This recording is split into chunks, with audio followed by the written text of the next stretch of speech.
This the War Report coming live every Tuesday at 7 with Steve, Cat, Ryan, Amanda, and Eric. And the voice of NEW, Vince Berry. Hitting all the topics like a clothesline flurry. Turn up your speakers and hear them out. You can listen from your car, even on your couch. They too raw, who NXT? Handing out SmackDowns, follow on IG. Plus, it's sponsored by Tag Me a Date. Go to YouTube and sub now for every update. It's all wrestling here. No safe space, now listen in. Time to hear from some of the greats.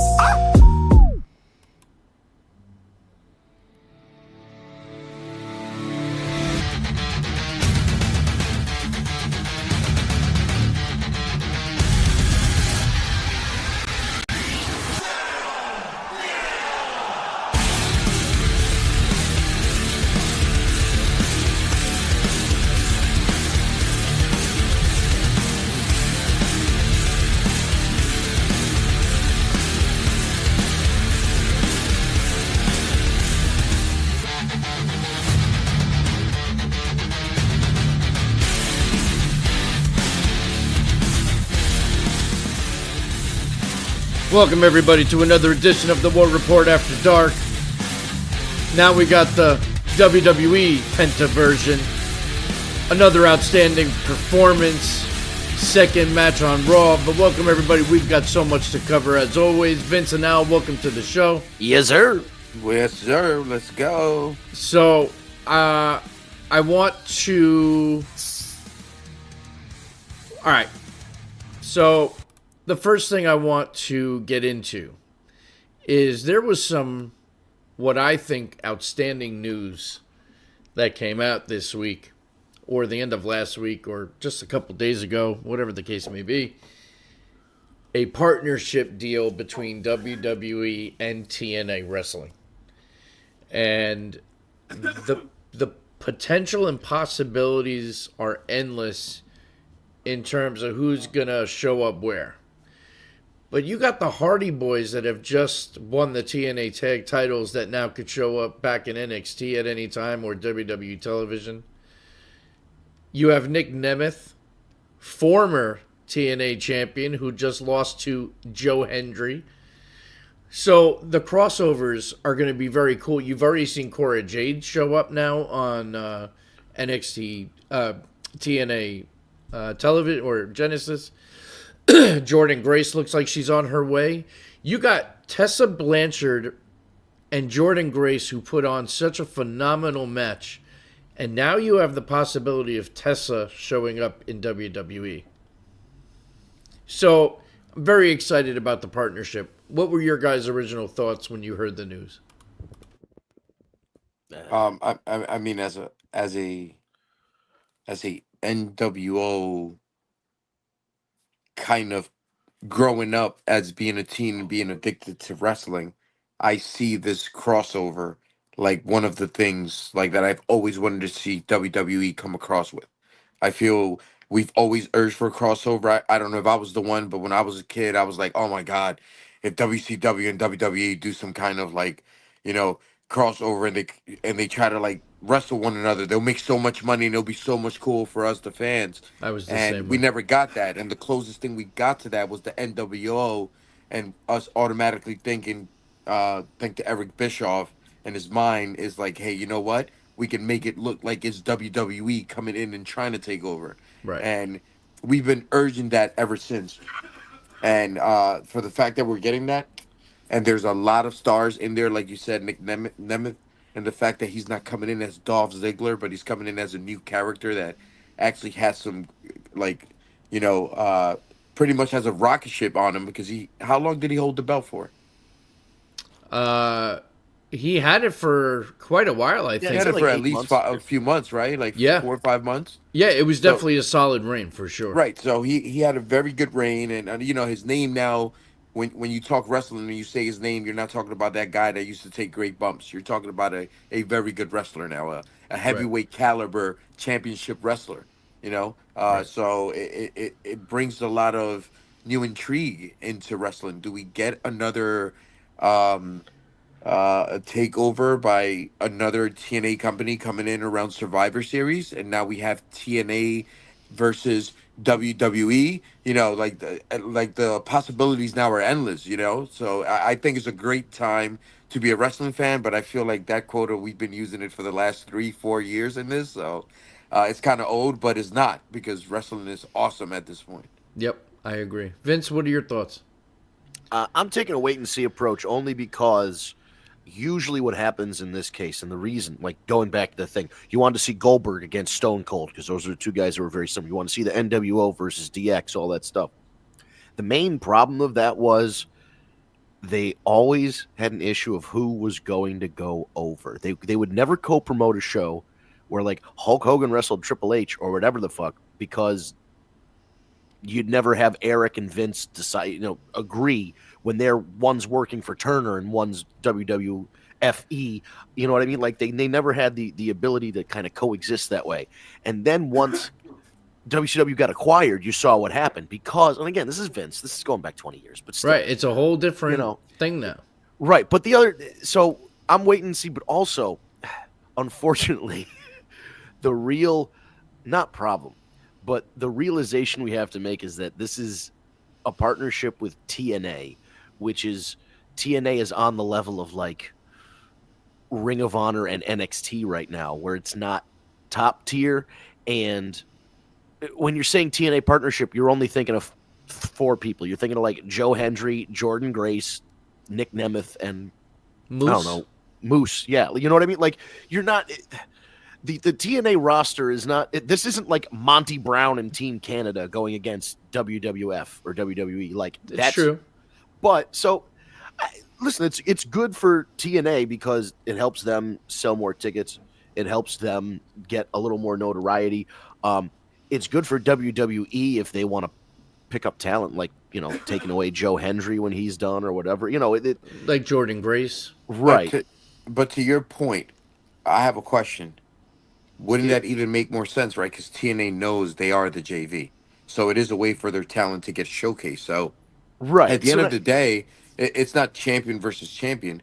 Maybe their top guy could go over one of our what you can call a jobber in today's era.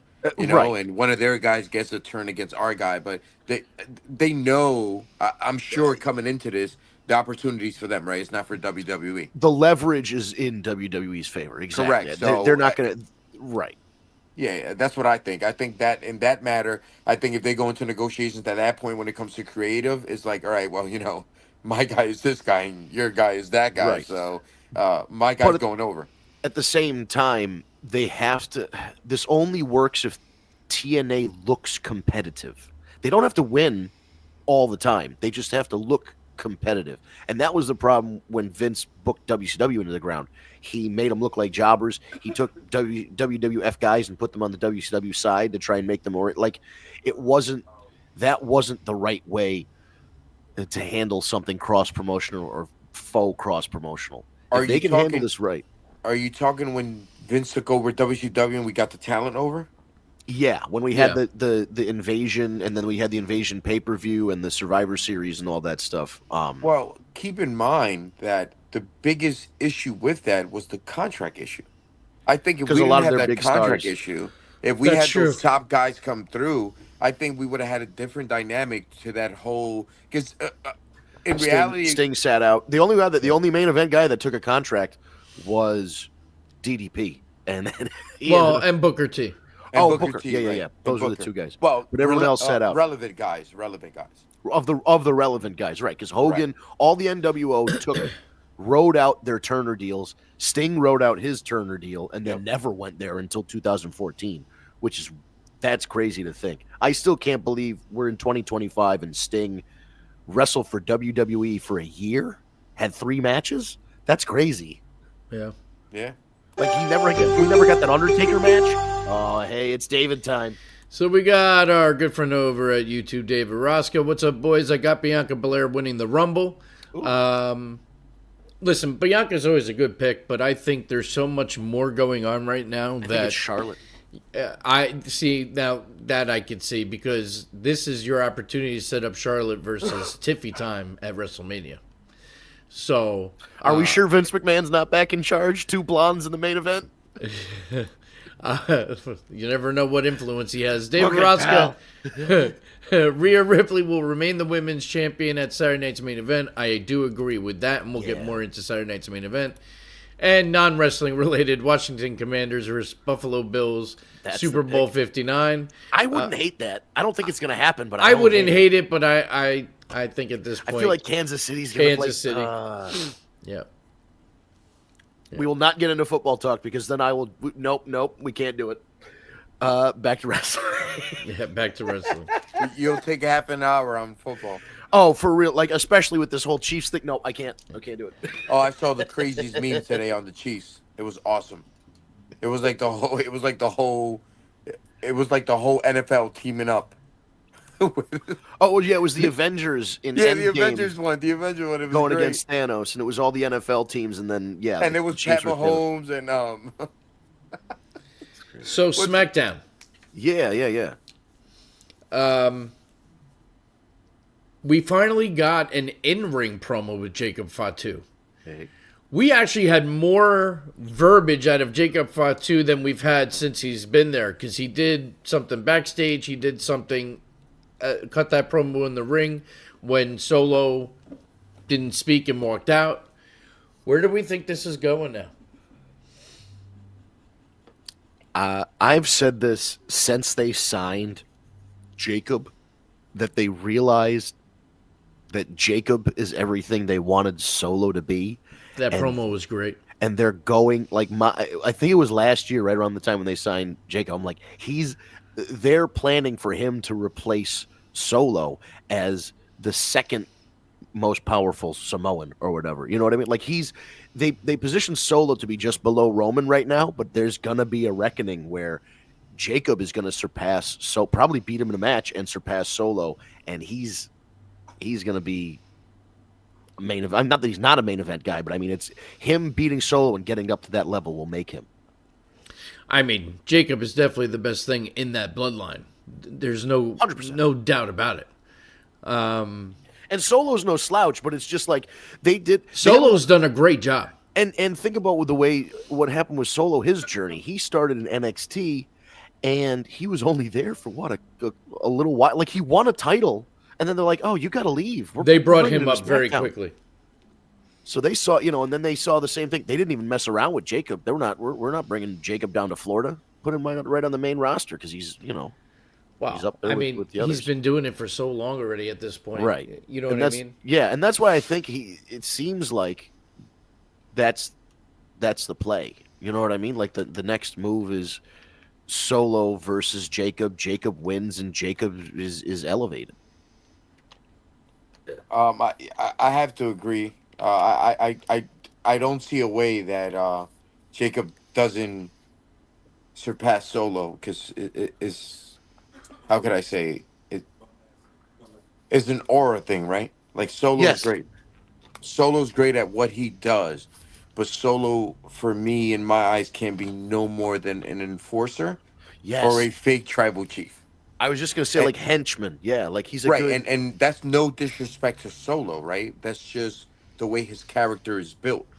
Like with Jacob, we don't, well, at least as a WWE fan perspective, right? Not knowing him outside of WWE, I don't know much about him, but his aura, his wrestling style, and the very few time he's grabbed a mic, I am always listening, and I always want to hear more. And that is something that, regardless of what Solo has done, he's done a great job. He took over the bloodline. He beat the shit out of Paul Heyman. He looked strong after a very long time of losing, which might be the reason why his aura isn't there for me as a tribal chief. Because if you remember, he had that very long losing streak at a point.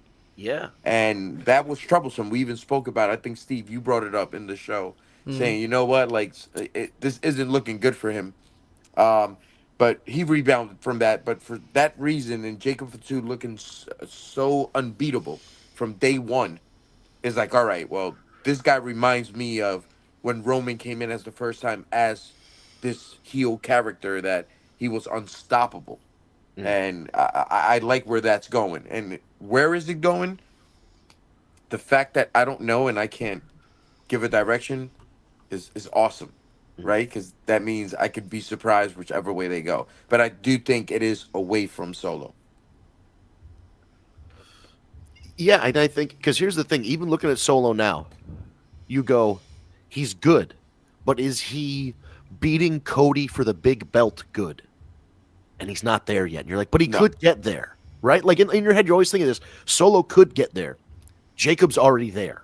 If they set up something where Cody put the title on the line against Jacob, the bloodline jumped him, Jacob wrapped his thumb up and did the Samoan spike like Umaga or whatever, puts a metal thing on and does the spike.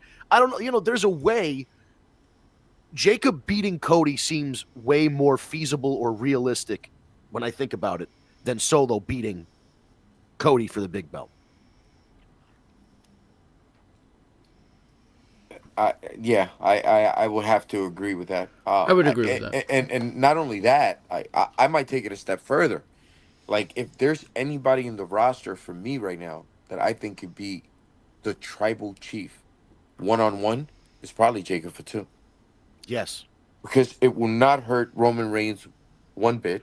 He could always get that win back. But Yeah. what it will do for Jacob is unbelievable. And then, if I was writing, if WWE is listening, I will make him so unstoppable that the WrestleMania match I'll have set up for him will be him against Brock Lesnar. Oh, And that will be a match of animals that you don't need a belt or no Right. Ulafala. You just need two animals in a ring that will just kill each other and might take match of the night home. can you imagine what that fucking match would look like? Jacob Fucking Fatu amazing. versus Brock Lesnar? Amazing. Yeah. Oh my god, make it a fucking cage match. Put him in a cage.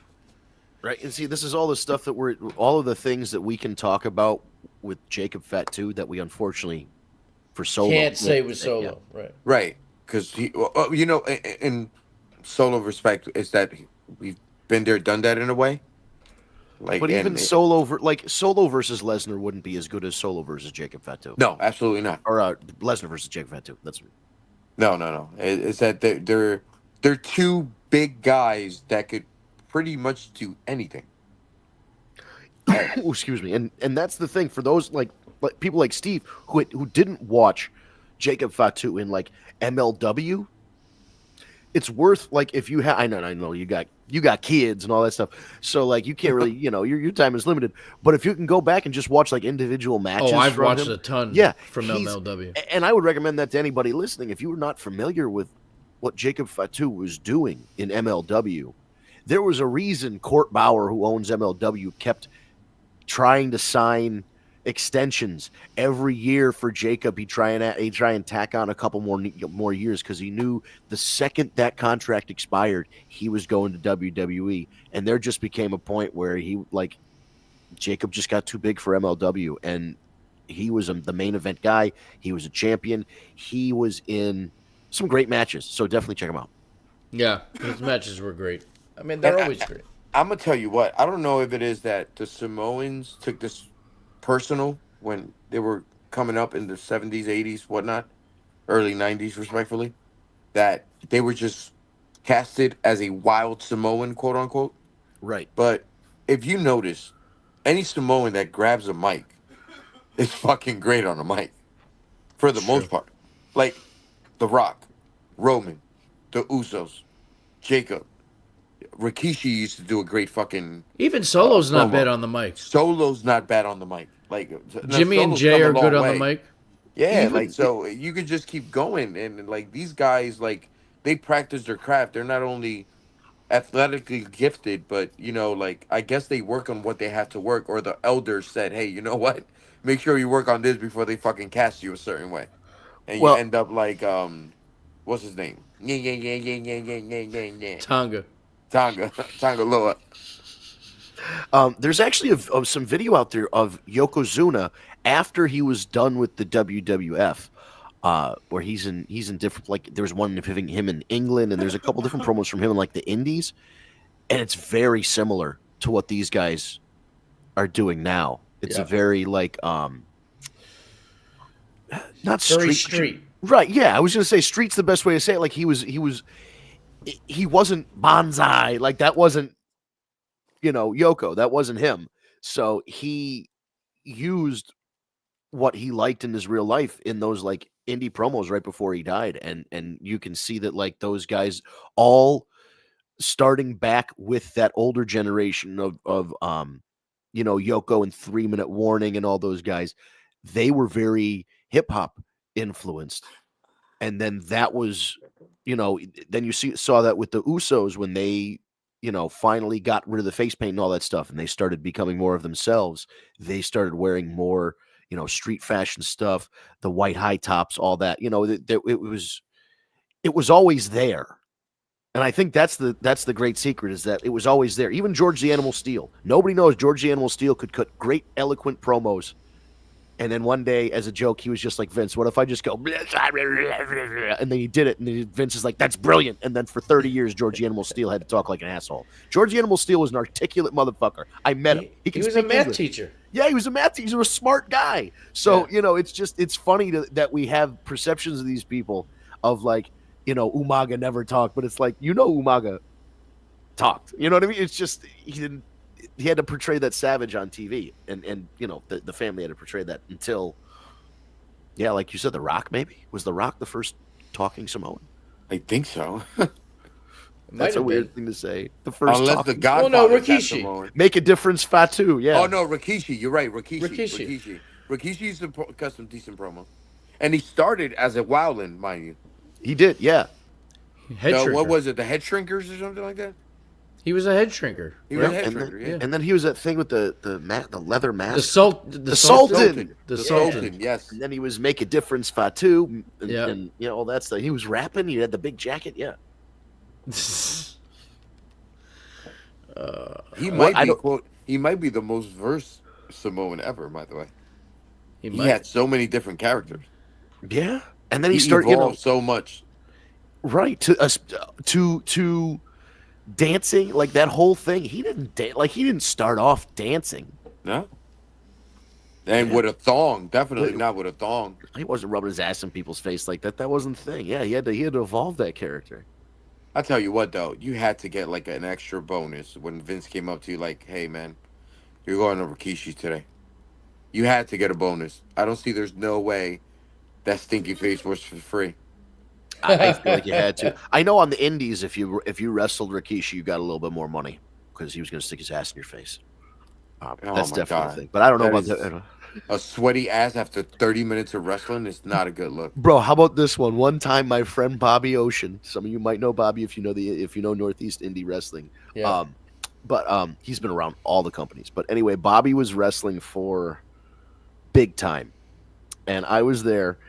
Rikishi legitimately had his flight delayed and showed up in the middle of the show with a suitcase and then just like a Tony Soprano sweatsuit on. And he was supposed to wrestle a whole match. He was supposed to have a match with Bobby Ocean. And they're like, he's like, dude, I got here late. The flight was delayed. I didn't know my luggage, whatever, all this stuff. They're like, okay, fine.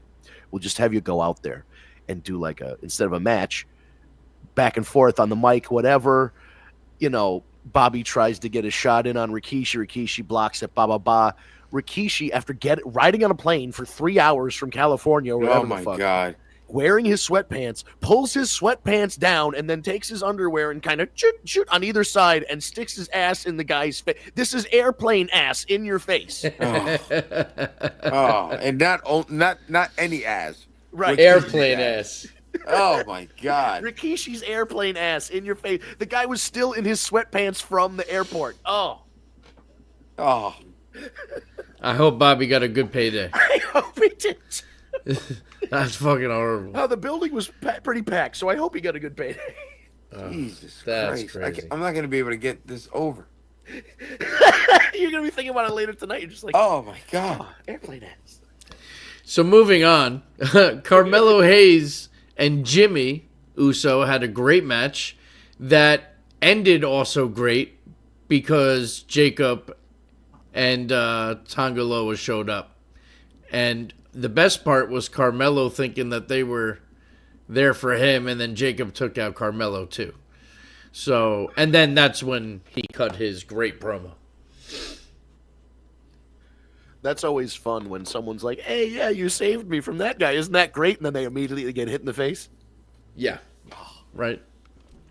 Uh, Los Garzas and the Motor City Machine Guns. Fucking great match. Really was a great match. They're getting more airtime too. Very, very entertaining. I mean, look, the the tag team division can always use help, right? That's why Always. I'm a fan sometimes of big players that don't have aspiration to a title. If you don't want to put them at a mid card, team them up, do something different, give them a little bit more upscale. Like right now, if you think about it, look at this Royal Rumble. The top 10 guys that said that they're entering the Royal Rumble. These are all legit heavyweight WWE championship caliber guys. And you're not putting them in mid cards. So there's some guys, like for instance, right? This whole, I can't talk about this, but because we're gonna talk about this later. We talked about it, Steve, with Seth Rollins and our boy Drew McIntyre. So I can't mention it. But for instance, those guys you could put together, right? But I don't want to get into it.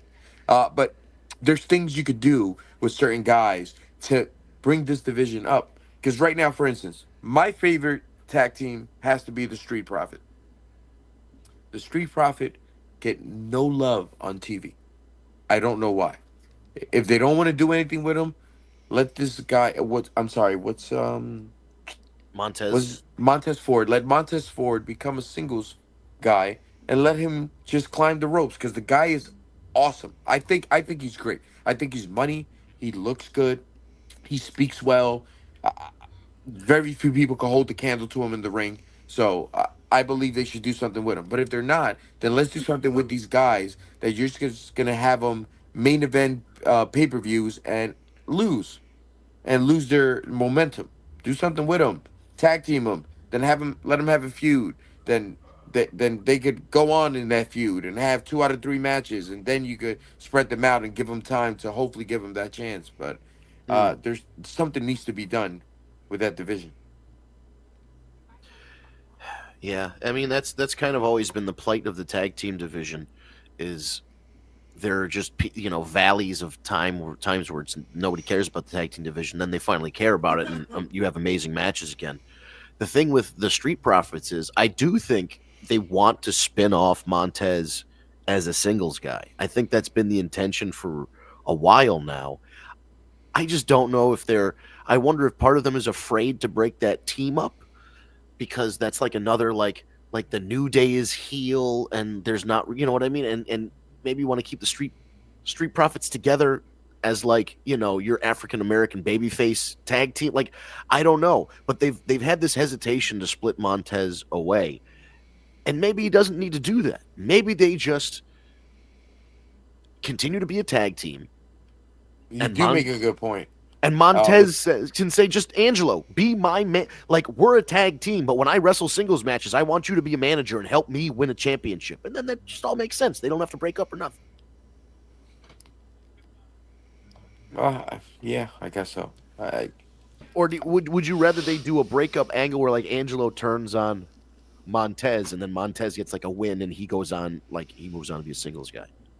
I don't think they should break them up. I mean, I don't mean it that way. I don't think it. I think it should be a mutual split if they're going to split them. I don't think it should be a turn. I don't agree with you. I think Montez Ford needs heat in his ass, so he should turn heel on his boy and said he's holding him back and just become a arrogant heel because I think he could do both. He could be a face and he could be a heel, and eventually, us as fans, him starting as a heel and wanting him to escalate the ropes will evolve him into a face. And he doesn't have to be a hey, I'm selling shirt face. He could just be like, yeah, I'm me, and I'm a face because you guys want me to be a face. That edge. Give him that edge, which is what I think he's missing.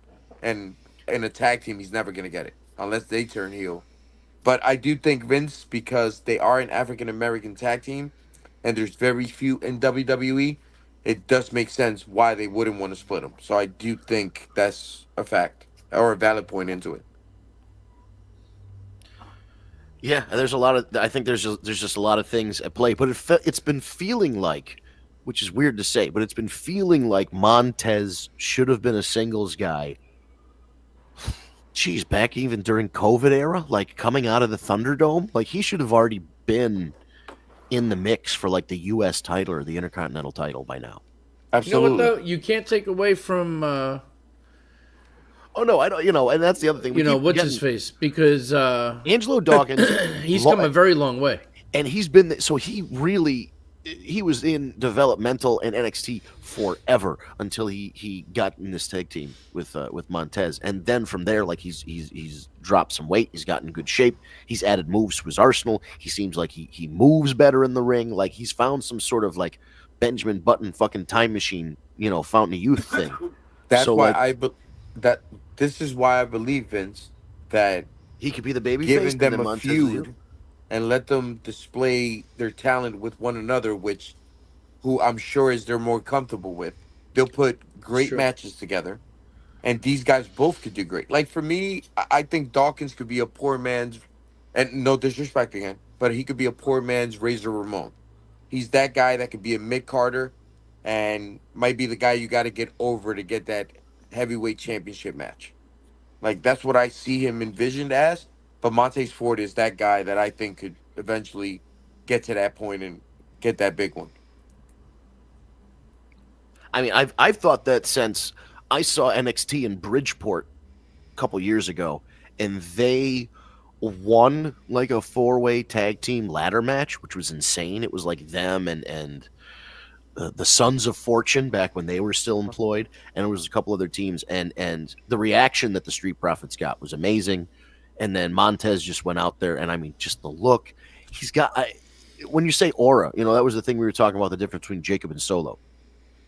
That's the same thing between Right. Montez and Angelo. And not that Correct. Angelo's not good or great, but Montez just has this thing where you look at him, you go, that guy's a star. Right. Yes, absolutely. It reminds me. Remember when Nation of Domination brought The Rock in, Yeah. and all of he a just sudden blew everybody away. you were like, dude, Farouk ain't the fucking boss. There's no way he's the leader of this group because that aura it was like, remember what's his name, Lee in The Last Dragon, that Yeah. golden aura he had around him. Yes, Yeah. Bruce That's what you Leroy. saw Bruce him as, Leroy. He had the It was glow. great. Show He had enough. the glow. Yes, the glow. I watched that movie last week. I love that movie. That's a I great have to movie. watch it. You're gonna make me watch it after we get off. It's a great free on movie. it's on like Pluto or Tubi or something, man. It's there. It's out there. Probably has like 77 commercials. Oh, for Yeah, sure. probably. Now, listen, I also want to mention another outstanding showing by B-Fab versus Piper Niven. B-Fab put on a hell of a wrestling match, even though she lost. And by the way, can I just say I love what they're doing with Piper Niven, being like Chelsea Green's, Muscle. security, and she's got muscle. like the earpiece and like, but she's acting like Secret Service. It's hilarious. Well, she Oh, is. yeah. She is America's champion. She is Chelsea Green, baby. I'm glad they found something for Piper Niven because there were a couple times, not just one. There was at least 2 or 3 times in her like stop start of like, ooh, this is it for her. They're just kind of Well, you're doomed when your name is fucking Dewdrop. exactly. Yeah, that was pretty bad. That was horrible. But That was then crazy. again, that's Vince McMahon for you. Kevin Owens, another great promo with Rey Mysterio in the middle of the ring on SmackDown, which ended up to them having a main event match. Which that, of course, ended the way you kind of imagined it would. You had a great match between Tiffy Time and Bailey. So Tiffy's first title defense, and of course she retained. Bailey's been making her rounds, though. She's been on NXT. She's been SmackDown, Raw. By the way, Corey Graves on on NXT tonight. Yeah. So take that for what it is. I saw yesterday, and I didn't believe it because I can't believe anything that's reported online anymore, unfortunately. That's true. It's just so hard to decipher what's legitimate because there's so much crap out there. So it was from a page that I didn't recognize, and the report was the Corey Graves thing was a shoot, and he was legit mad about it, and they legit took him off the other show, and now they've talked it out, and they're going to turn it into a work, and that supposedly the storyline is going to start on NXT tonight. And when I read that at first, I'm like, I don't know if I can believe that. But now that I've heard that he's actually on the active, he's on the run sheet, he's on the call sheet, and he's going to be there. We might be we might be turning this shoot into a work, brother.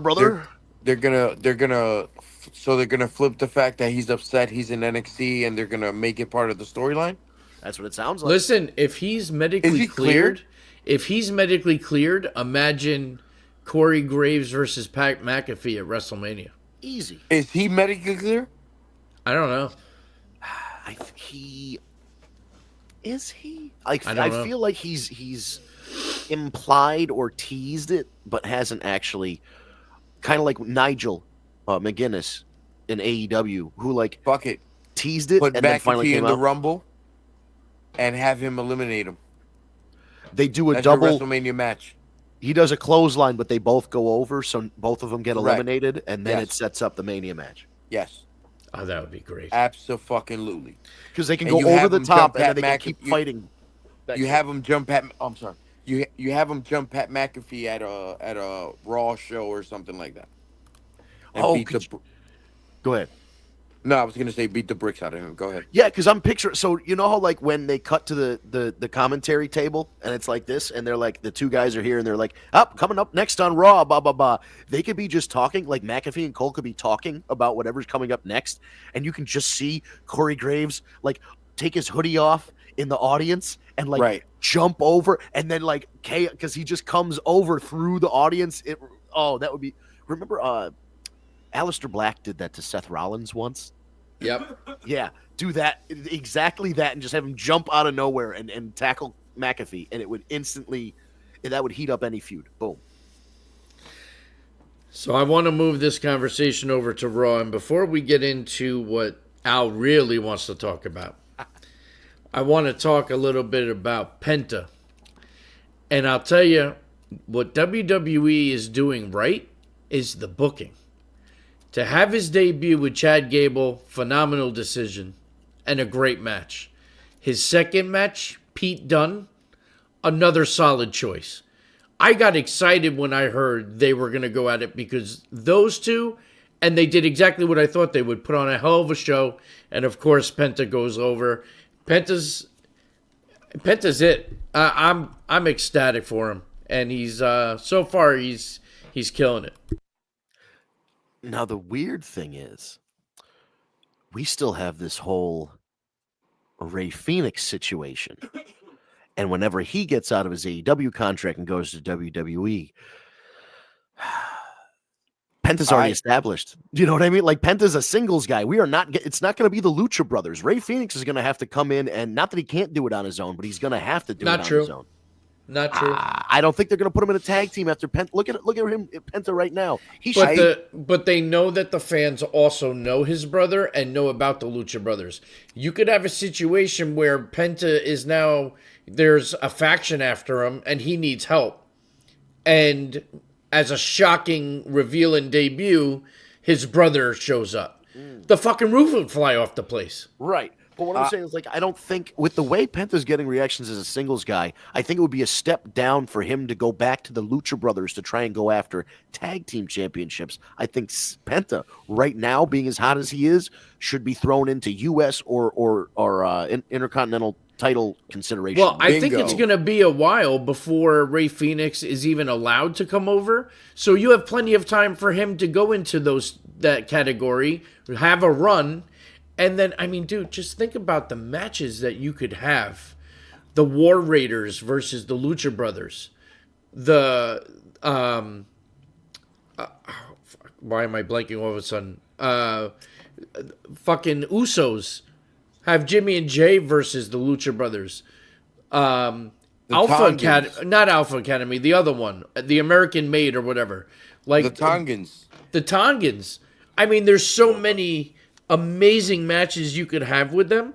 So, But how much time does Ray have left before he's even eligible to get out of his contract? so the great thing about that is that that doesn't really matter because I think you're both right. I think right now you're you have a rocket on his ass right now. So I see it as a vision that is going to be Shinsuke Nakamura and Penta at WrestleMania for Oh, the U.S. Championship. I could get It fits behind two that. modes: two dark wrestlers. One's a face, one is not. Both are hot. Shinsuke will have the belt for a good amount of time at that point. You make a Mexican the U.S. champion, which is a great double-edged sword. You're going to ride him for a little bit, but there's a problem with Penta. The fact that he doesn't cut a good promo, unfortunately, because of language barriers, the universe will get tired of him. And when that happens, is when Ray Phoenix comes in, because you'll lose the belt. He'll get lost a little bit. Somebody will bully him, like you said, Steve. And here comes his brother to defend him because he's out of his contract. And now you start that second version of Penta, which is what he's known for and is great for, is his at least for the U.S. market, is his tag team division. And hopefully he could spike this tag team division to another point because they could have excellent matches with a bunch of different teams and they could run through SmackDown and Raw. 1000% agree with everything you just said. My only question is, Vince, do you have any idea how much time Ray Phoenix has left on his contract with AEW? So I was just looking that up. The only articles that were out towards the end of November, the beginning of December, and they said well into 2025. So let's just assume 6 months. We can assume, well into 2025. Plenty of time for him to have a run. Oh, absolutely. Yeah. Absolutely. But He I built this wasn't up.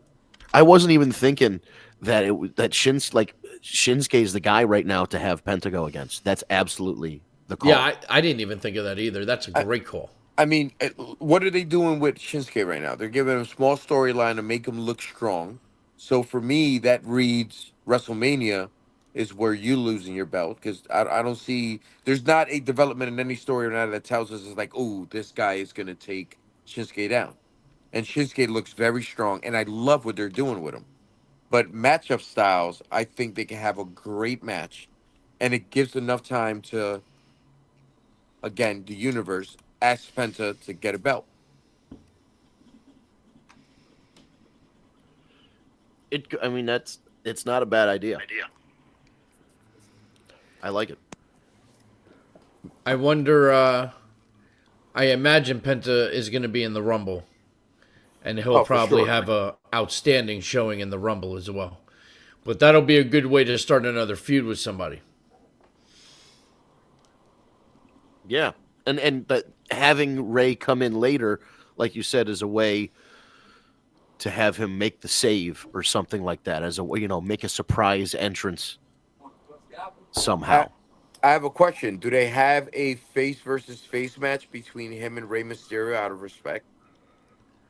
They could. Yeah, I mean, I think we would all love to see that.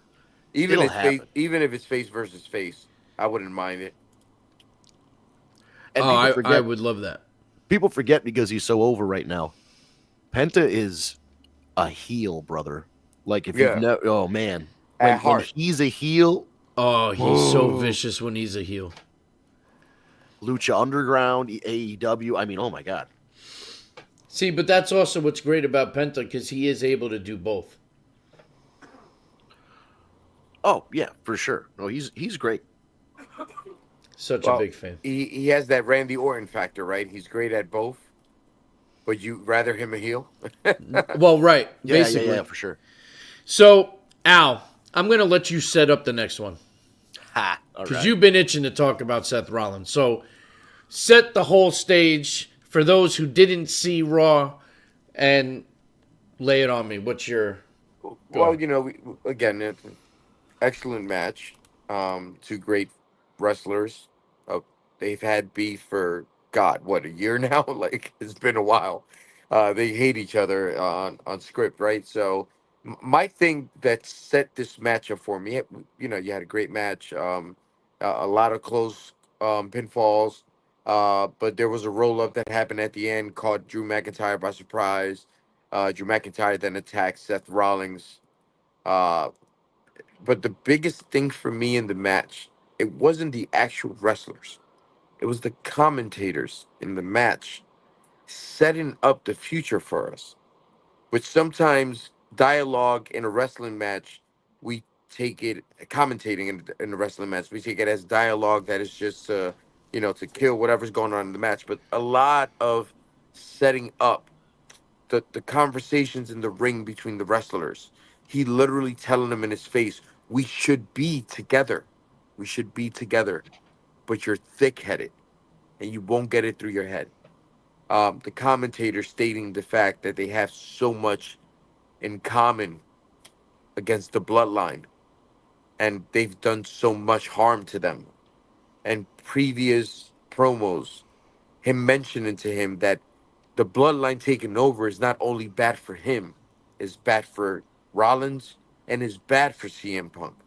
So I see a little bit of oh my god, I just drew a blank, but it was our red bearded friend. Sami Zayn. No, the other one, the Irish. Kevin Owens? No, Oh, Sheamus. Sheamus. Sheamus and Drew McIntyre were being the shit out of each other for a very long time, and they had 2 out of 3 matches, and they had street fights, and so what? And then all of a sudden they came together and became tag team partners and started beating the shit out of everybody.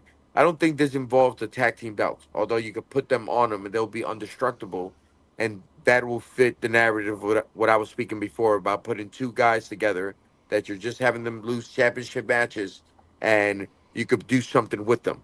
But they don't even need belts.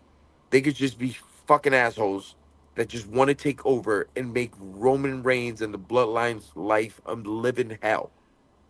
And the third party on that, which is on the outside right now because he's busy with Cody Rhodes, is Kevin Owens. Kevin Owens makes sense to this group. And the curveball, what I call the Barry Zito that I have in this whole equation. By the way, the best 12-6 curveball in baseball history, is Sami fucking Zayn. Because there's been a lot of clouds, gray clouds, pun intended, over Sami Zayn's head from McIntyre and a few other people in regards to putting himself first. Look how Kevin Owens got in his head on Raw this week. And Kevin Owens, his said, best friend, know you're going to have my back. You're always going to have my back. Correct. Like he got in his head. So the attack, I think the 2 pillars, I think the 2 first pillars to form this foursome will be Kevin and Drew McIntyre because they have the most in common. And I think the rivalry between McIntyre and Seth Rollins, he will get through him eventually, that they need to team up for this. And Sami Zayn being best friends with Kevin Owens, that's his window there. And that's how you make this foursome to take over the bloodline. I think that is, again, WWE, if you're listening, I'm available for work. I'll be much cheaper than your writers. We just put the bloodline, OG bloodline, back together. We're going to rip them apart already? No. You don't rip them apart, the whole OG bloodline. You just take away one fella, which gives opportunity to bring up a Samoan that's already signed. But I like my honorarios. Or you put Jacob Fatu in the original OG. See, now that I can get behind. He does acknowledge the Ulafala. And right. That is his tribal chief. I've been wanting to float this for a while since we started talking about Kevin Owens back like when he did that promo for Ray in the match with Ray. Would you, I mean, I know Cody, whatever, he has WrestleMania coming up, blah, blah, blah, their plans. Fucking put the belt on Kevin Owens. Even if Cody wins it back, fucking put the belt on Kevin. Like at this point, the work that he's putting in, oh my God. That Winged Eagle belt looks good around his shoulder. It does. But I And have a question. Doesn't it look old? Is it just me or the belt looks like So I don't, what, is it the same quality? I don't think it's the It's same not. quality. It looks different. so what people are saying is that it is the $500 replica. That's what it looks like.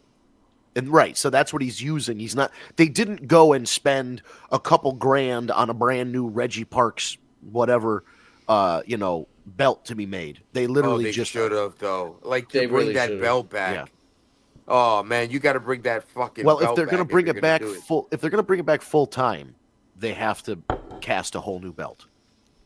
I think if they do it eventually, what they'll do, because Cody's been the guy of this belt and he's been talking about it.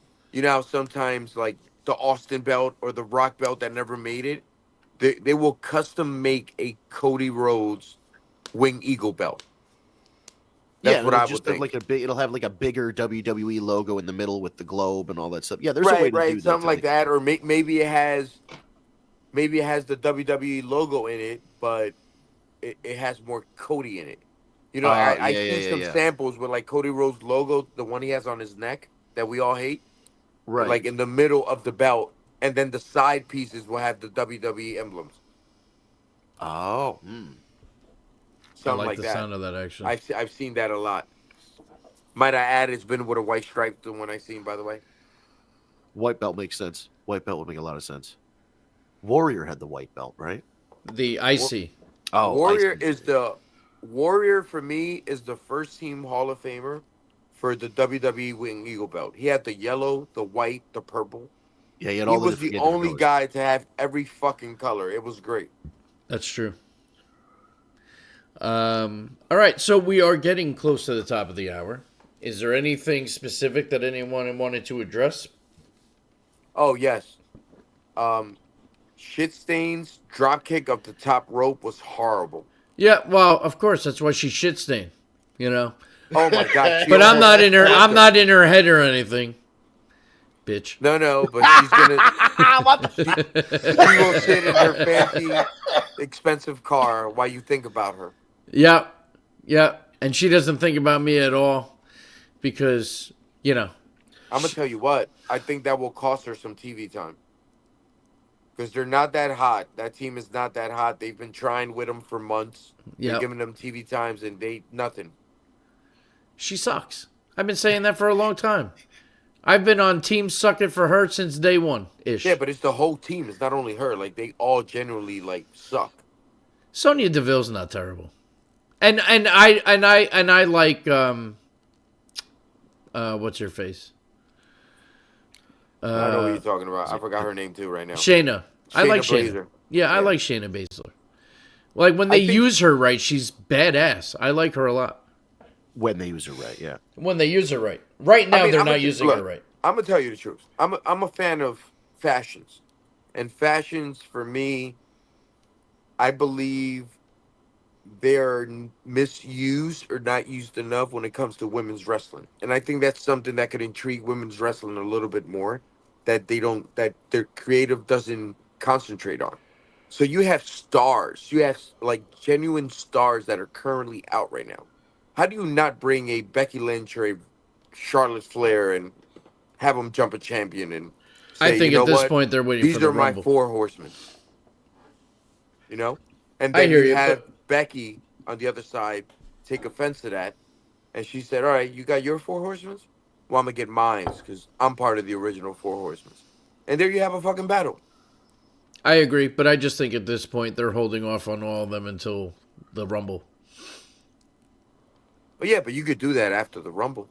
That's true. You don't, you know what I'm saying? Like you could put them in the Rumble and then have a face off with somebody, and then they get jumped out of nowhere, and you're like, "Holy shit! Look at this.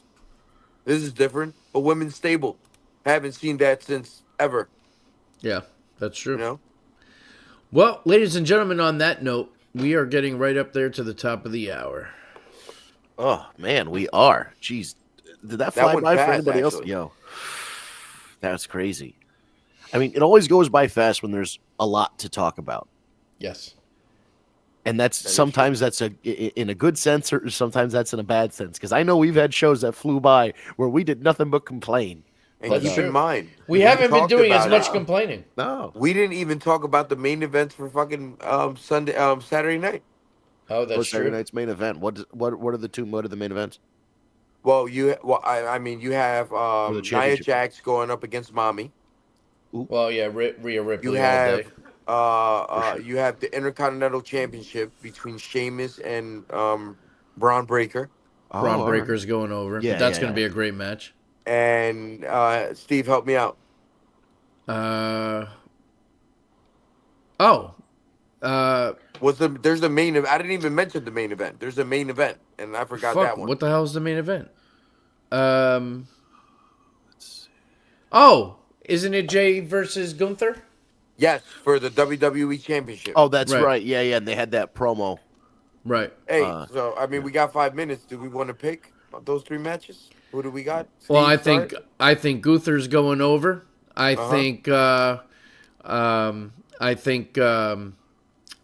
Sheamus loses. So Braun Breaker goes over. What was the other one? Rhea Ripley. Oh, and Rhea Ripley all day. Yeah. Then those are my picks. I don't think anything. All right. else. Well, I'm gonna be the sour apple, and I'm The gonna rotten disagree apple. with one pick. You're gonna go with Jey Uso. I have to go with Jey Uso. Ah. The promos that were made against this man. If he loses once again, where the fuck does the Yeet Man go? That's the only question I have for you. And you always need a turn. You need a champion. It's main event fucking Saturday night. And it ain't going to be fucking Braun Breaker. It's not going to be Breaker. That If it scared has the to be shit out of anybody, me. Is your number one It always selling does. t-shirt guy. I mean, you're not wrong. Yeah, but I think he goes back to the tag team division as we're here. You know what the reality is? I understand your logic and where it's coming from, but I don't. It's so hard. I said it last week. Why are they doing this if Jay's going to lose again? But does Gunther end his reign already? Right. You know, I don't. I'm So I have a question for you that can answer your question. Talk to me about Gunther's run as a champion right now. It hasn't been the best, but that's So- not his fault. So if it, That's the booking. regardless of whose fault it is, there's been wrestlers down the line that it hasn't been their fault, but I don't give a damn. I have a question for you. If you put the belt around a Samoan that is in the bloodline for WrestleMania, doesn't your storyline become fucking the MCU multiverse at that point? You could do anything with any belt at any given fucking time. I mean, I guess, but then Like, you're also assuming he wins and keeps it till Mania now. Why not? Why not have it? I'm not Put it against on it. him. I'm not against it. Have his cousin get mad at him. Or why not have it, put it on him, have his brother get mad at him, or his baby brother mad at him, or another Samoan mad at him, or Sami Zayn turns on him, or Drew McIntyre that hates the bloodline goes after him. It's endless. Like, what are we going to do with Gunther? Think about it. The only thing that makes Gunther exciting for WrestleMania is if you bring fucking Brock Lesnar to wrestle. Outside of that, like, what else? Yeah, no, you're not wrong. I've been waiting for that match for a long time. But, all right, well, those are our picks. Vince, why don't you take it home, and we'll pick this up again next week. Sure. Oh, did you? And I spaced off for a second because somebody sent me a weird message. Did you see Bronson Reed versus Jacob Fatu? Eric said was a Bronson Reed. Bronson Reed's out on injury. I know. It was just why. Yeah. What is? That I don't know can't where be this right. came from. Oh boy. Oh, is he fighting Braun Strowman? Is that happening? Oh, wait, I don't Braun Strowman. Is it Okay. that? Oh, yes. I was Oh. gonna say, there's Eric all hopped up That's on another goofballs good right one. now. well, I got if we that all match got is Jacob. happening, then we're all going with Jacob. Absolutely. Yeah, for sure. All right. I meant someone else. We got you, Eric. We got you, brother. We got you, we got buddy. your back. We figured it out, my dude. We figured it out. We appreciate the that's chat, great. man. Thank you. Oh yeah, I'm glad. No, we're glad you came. It's just so funny. They should, and this is another reason why. Tying back to last week's show, they should change Braun Breaker's name to Steiner. Just make him fucking Steiner. It'd be Yeah, so much well, easier. we said that last week. Eric says big men slapping man meat. And on that note, take it home. Yes, we are out. Thank you guys so much for tuning in. Thank you to our loyal commenters, David Roska, Tara, and Eric. They're dropping in with the Braun Breaker, Braun Strowman, Bronson Reed confusion. See, there are too many guys with that name. That's like AEW has 8 guys named Cage or Page or whatever. Anyway, yeah, thank you for tuning in. Thank you for commenting. We do this every Tuesday, 9 p.m. on Eastern Time. If you're in a different part of the country, different part of the world, adjust your clocks. The easiest way to pay attention to whether or not we're going live is to subscribe to our YouTube channel, which is Tag Me a Date. If you go to youtube.com, type Tag Me a Date in the search bar, Tag Me a Date. It's like, it's a username. You'll get our channel. You hit subscribe, you hit the bell, and you will get notified. By hitting that bell, you will be notified when we go live or upload a new video. Otherwise, the other stream right now is on Steve's LinkedIn or on the Tag Me a Date Facebook page. Once again, you go to Facebook on your app or on your desktop. You can type in Tag Me a Date, go like the page, and then you will see the live streams posted there as well. We used to have more, but StreamYard's been fucking up lately. So Yeah, we're still working on it. I don't like that. Fucking fucks. Anyway, this is not the time to complain about StreamYard. This is the time to tell you to follow us on most of our social media platforms are at Tag Me a Date. I think all of them are now at Tag Me a Date, all one word, on Instagram, TikTok, which is back, baby. Twitter/X, which maybe is done now. Who knows? TikTok, it's the War Report. Oh, it's the War Report. Okay, the War Report is on TikTok. Everything else is at Tag Me a Date. That's Facebook, etc., Instagram, all that stuff. So go ahead, give us a follow, and like, subscribe, comment, all that stuff. Share it with your friends, and then you can go back and watch the video archive on YouTube or on Facebook. But if you prefer an audio version, you just go to your favorite podcast app: Stitcher, Spotify, SoundCloud, Apple Podcasts, Google Play Podcasts. Type in Tag Me a Date, type in the War Report. You'll find our podcast. Hit that subscribe button. Ryan takes the audio from the live stream and puts it up on the podcast apps about an hour, within the hour of the show going off air. So you can go check it out there. There are 2 wrestling podcasts called The War Report, but we put our icon and our graphic, the text description and all that. We make sure that we put our names in it so you know that it's the real War Report and not the imitators that came into the scene a couple years ago. We've been doing it for 10 years. They've been doing it for not 10 years. Let's put it that way. So thank you again for tuning in. We'll be back next week, Tuesday, 9 p.m. on Eastern Time for another edition of the War Report After Dark. Thank you guys again for tuning in. Have a great week.